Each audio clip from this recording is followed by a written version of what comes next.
Hi, my name is Sarah. I'm currently going into my third year of my PhD program at Indiana University. I study English, specifically rhetoric and composition, and I applied to grad school straight out of undergrad just with my bachelor's degree. I'm in a combined program right now, working towards my MA and PhD all in one. And in this video, I want to talk a little bit about the application process because when I was applying to grad school, I had no idea what I was doing. And I felt like there were very few resources outside of professors or individual conversations to find these resources. So in this video, I'm hoping to just establish a timeline of what I personally did and what worked for me and how I was able to get into a few different programs and find the one that worked out best for me. So for undergrad, I went to the University of Florida. I graduated in 2018 with my bachelor's degree in English, and I minored in linguistics and got a certificate for the professions in Spanish. And I decided that I wanted to go to grad school the fall of my junior year. It had sort of been on my mind even as early on as sophomore year, like what do I want to do with my English degree? Is grad school something that I should be pursuing? So I talked to a professor in the fall of my junior year, and that's when I sort of officially but not officially decided that grad school was sort of the track that I was wanting to take. And I contacted a few different professors, a few different TAs who I sort of had the strongest relationship with, and just had really casual conversations in their office, like what is grad school like, what kind of opportunities will grad school afford to me that I wouldn't be afforded if I didn't go to grad school. What was most important in this fall of junior year was the advice that I got to not attend any programs unless they were fully funded. Especially if it's a PhD program, and that's advice that even going into my third year in the program I think is very true and very good advice. You should not be seeking out a PhD in English if it is not funded significantly, because grad school, especially out-of-state grad school, is really expensive, and going into English, especially if you're going to stay in academia, you're likely not going to make your money back pretty easily.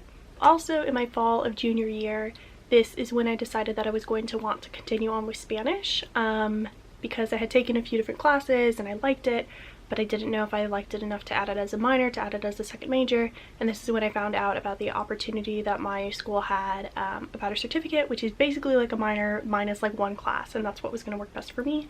And deciding to continue on with Spanish, I do think made me more marketable as a graduate student, and it was something that I really enjoyed, and it's a very valuable skill.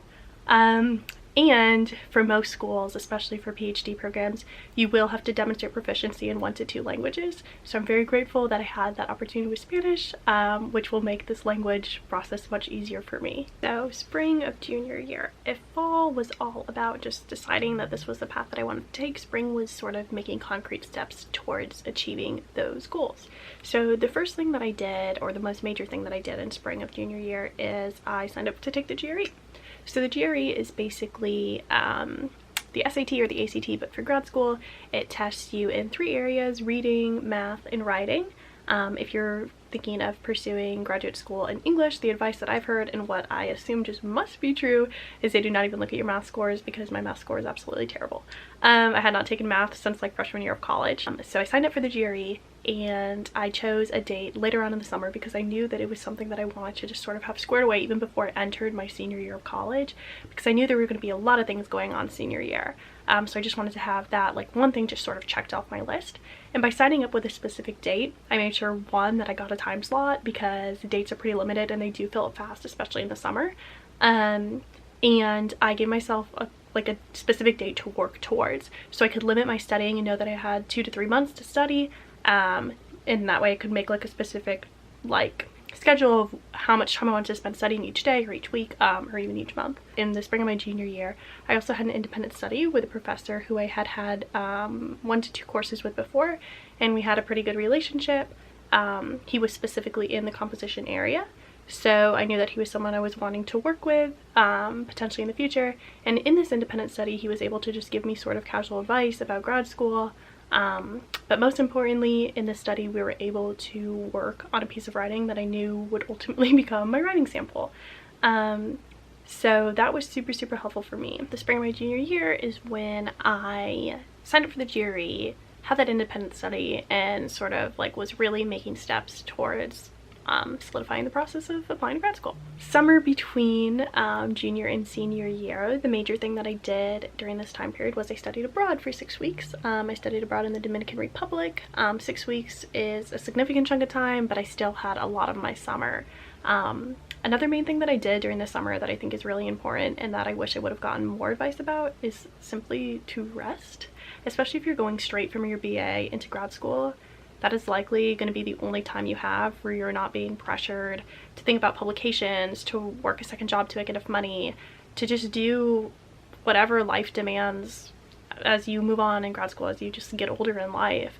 So I was really grateful to have this summer just to read a bunch of books that I wanted to read, to hang out with my family, to just rest and enjoy life before the craziness of grad school sort of ensued. And also during this time of summer between junior and senior year is when I really started to narrow down the list of schools that I wanted to apply to. So I had already started doing a little bit of research, like what schools are good for English, or what schools even offer a funded PhD and MA. Because I knew I wouldn't be able to go straight into a PhD program without having some sort of master's. What schools offer it specifically in rhetoric and composition, what schools have faculty that I would potentially want to work with, and stuff like that. And I narrowed it down to simply the number of schools that I could afford to apply to and the number of schools that I thought would give me the best chance at least getting in somewhere. So I ended up sticking with 7 to 8 schools, which I later on got the advice from professors that seemed like a pretty good amount for me. I know some people who applied to just 1, which feels absurd to me. I know some people who applied to 3 to 5, some people who applied to more than 10. It's really just whatever you can afford and whatever feels realistic for you. Main things of summer between junior and senior year: studied abroad, finalized that list of schools, took the GRE, but above all, I rested and just enjoyed my life. The fall of senior year, this is when the madness really started to break out. Senior year of anything, whether it's high school or college or anything, is just always a really busy time. And so trying to manage my senior year classes and apply to grad school at the same time was a lot of work. But this is something that's inevitable if you're not planning on taking a gap year and you're planning on going straight from undergrad to graduate school. So I'm going to sort of break this down month by month because a lot was happening in this semester. September is when I met with 2 different English professors who I knew I was wanting to write me letters of recommendation. So letters of recommendation are something that you need for almost every graduate school. I haven't seen a graduate school program where you didn't need any letters of rec. Most schools required 3 but let you submit up to 5. So I knew I needed at least 3. So I met with 2 professors who I just sort of had the best relationships with. And something else that's really important is they were tenured. So at my undergraduate university at UF, we had a lot of English classes and even a lot of upper division English classes that just were taught by graduate students or were taught by adjunct lecturers or just people who were not tenured faculty. But when you're wanting a letter of rec, you're going to want it from a tenured faculty member. So this significantly limited the number of people that I could ask, but I was really grateful that I did have 2 tenured professors who I had a good relationship with. So I simply just sent them an email and I was like, hey, is there a time that we can meet this semester, meet within this next week just to talk more about grad school? I was sort of under the impression, and I do think that this was a good gut feeling that I had, to not ask for a letter of rec through email because it's a serious commitment, especially for graduate school. That's something that I could spend a lot of time writing, to just ask for it in person. So when I met with them, I said, here's what I'm thinking of for grad school. Here's a list of schools that I'm thinking of applying to. Here's what I'm interested in. Here's what I want to do after grad school. Here's why I think it's valuable for me to even go. And then at the end of the conversation, I was like, so would you mind writing me a letter of recommendation?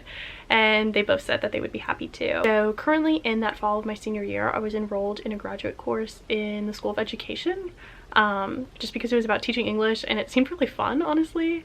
And I told my professors that, and they were like, you should totally have her write your letter of rec because it shows that you can work at the graduate level and keep up with that quality of work.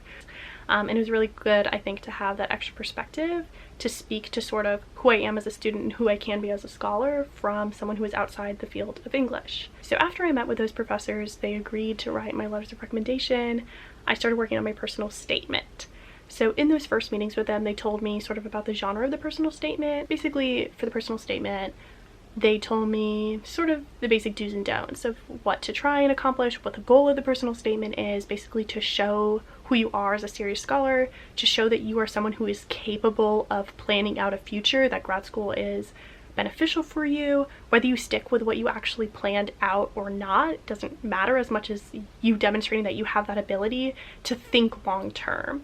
And also to elaborate on the experiences you have to sort of show why you're qualified in ways that your resume or your CV can't fully express. Made sure to leave my personal statement pretty open, so for each specific school I could tailor it exactly to what that school was looking for. Within September, I had secured all my letter writers for my letters of recommendation, and I had drafted a pretty okay draft of my personal statement that was left broad enough that could be tailored for each specific school.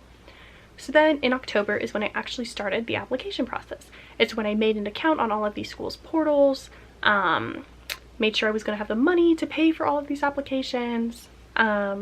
And the way that I did this is I set up a folder on my on the desktop of my computer with the name of each school and just all the information that I would need. The personal statement for that school, what my username and password was for that school, because sometimes they assign one to you, sometimes they expect like a password of like 1,500 characters. So you should really have your writing sample done before October if applications are due in December. But I just was having a really hard time with this piece of writing for a lot of different reasons, and I should have really just stuck with an essay that I had already written instead of trying to write a new writing sample. That's another piece of advice that I was not given that I wish that I was. So October is when I just started the application process, really started getting my computer and all my files organized, and continued to work on my writing sample. November is when I was really starting to finish up these applications. So there's a lot of little details in terms of sending your GRE scores and sending transcripts and contacting people and just doing a lot of little things here and there that take up so much time that you don't even realize. So November is when I really focused on that, and I was still finishing up my writing sample. And then December, this is the month that the applications were officially due. A lot of them were due December 15th, which coincided with finals week, which was wonderful. So by then I had obviously had all my letters of recommendation in. I had my final, like my personal statements in the schools that needed teaching statements all put together, diversity statements, a lot of different statements were needed. All the actual application things were done, my transcripts were sent, my GRE scores were sent. Like 2 weeks before applications were due, I sent a final draft of my writing sample to my professor, and he was like, yeah, here's a few things that I would recommend that you fix, and then I sent it off. It was really not as finalized as I would have liked it to be, but it is what it is. So by mid-December, I had finished applying with everything, and then I just was left to wait to hear back from them. So again, I think if you're someone who is applying straight from undergrad right into grad school and not taking a gap year or anything, fall of your senior year is going to be the most hectic time, because you're going to be trying to keep up with your own classwork and trying to do all of the madness that applications demand. But by the spring of your senior year, that's like the most fun time for a lot of different reasons. So you're about to graduate, you're doing all like those last minute things that you want to be doing in college, but that's when you start finding out if you're getting accepted places. So I applied to a mixture of MA and PhD programs because I honestly just wasn't sure that I was even going to get into a combined program, but funnily enough, all the programs that I got into were the combined programs, and all the ones that I got rejected from were just the master's only. So the decision was sort of made for me that I was going to get my PhD. So after I heard back from acceptances and rejections, that sort of took place between mid to late February, and honestly all the way up until mid-April, and April 15th is the decision deadline across the country. I took some time and I visited the schools that I wanted to visit, namely IU, and I made my decision, and here I am 3 years later.